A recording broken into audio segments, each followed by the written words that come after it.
I stepped outside, still half asleep, coffee warm in my hand. The sky was gray and heavy, the kind of morning that drags on your bones. I looked around, ready to head to work, to do what I always do: pay bills, grind, survive. But then I saw it. My car wasn't there, gone, just vanished. No warning, no note on the windshield.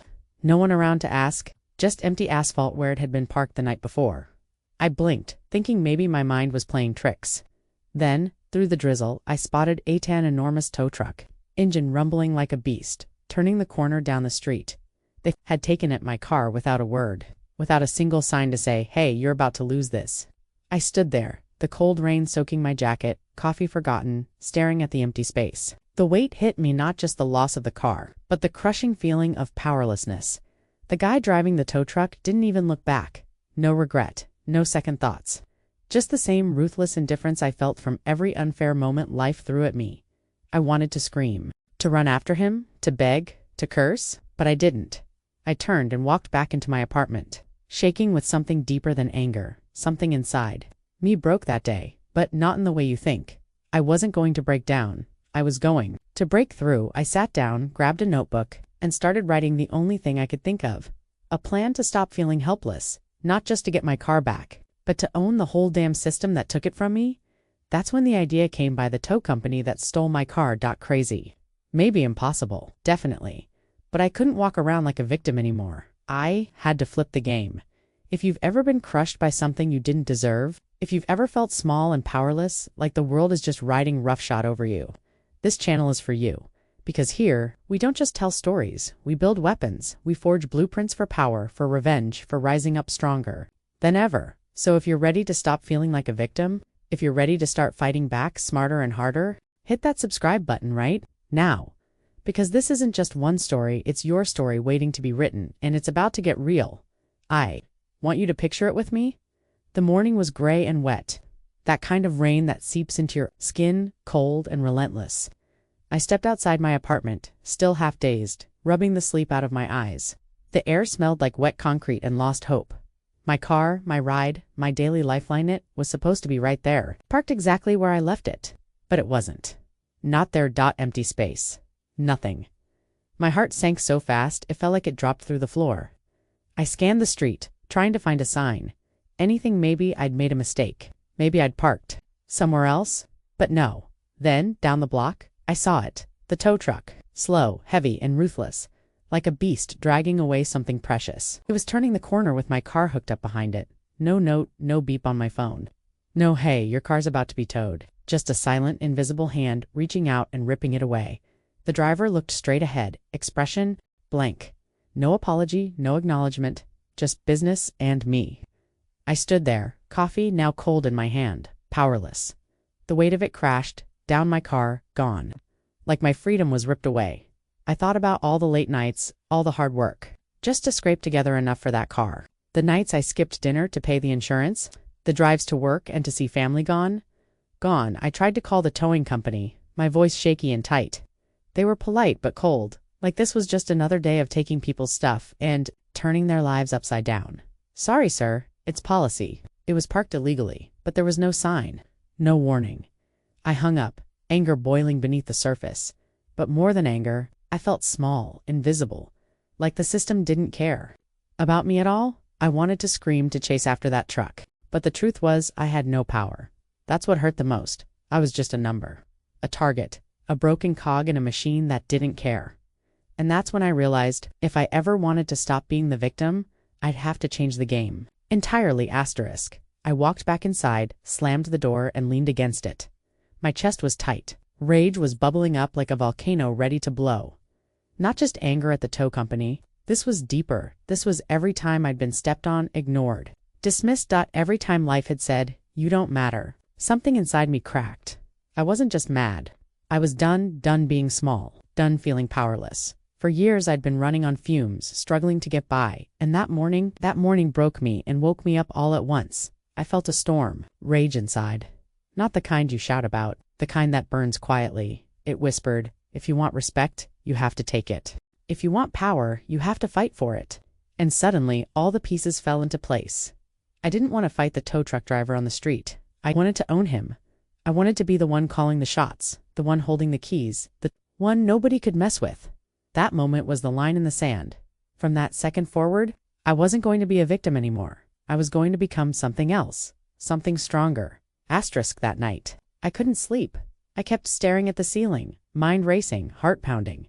The anger was still there, but something else had taken root. Calm, sharp, dangerous. I reached for my phone and typed into Google, how to buy a towing company. At first it felt absurd, like some crazy dream. But the more I read, the more it made sense. There was a way in, a path from being powerless to owning power. I pulled out a notebook and started writing. Not plans to get my car back, plans to own. The whole company. I knew it wouldn't be easy. There were licenses to get, money to save, people to convince. But the thought of being able to say, that's mine, gave me something I hadn't felt in a long time. Control. I started tracking every penny, cutting back on everything that wasn't necessary, skipped nights, out, stopped buying coffee, no more quick fixes, just one goal, and every day, I'd write down small steps. How much can I save this week? What do I need to learn about towing? How can I meet the right people? It was like waking up inside a new body.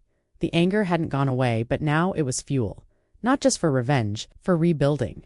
I wasn't just fighting a guy who towed my car. I was fighting every system that said I couldn't win, and every day, I was getting closer.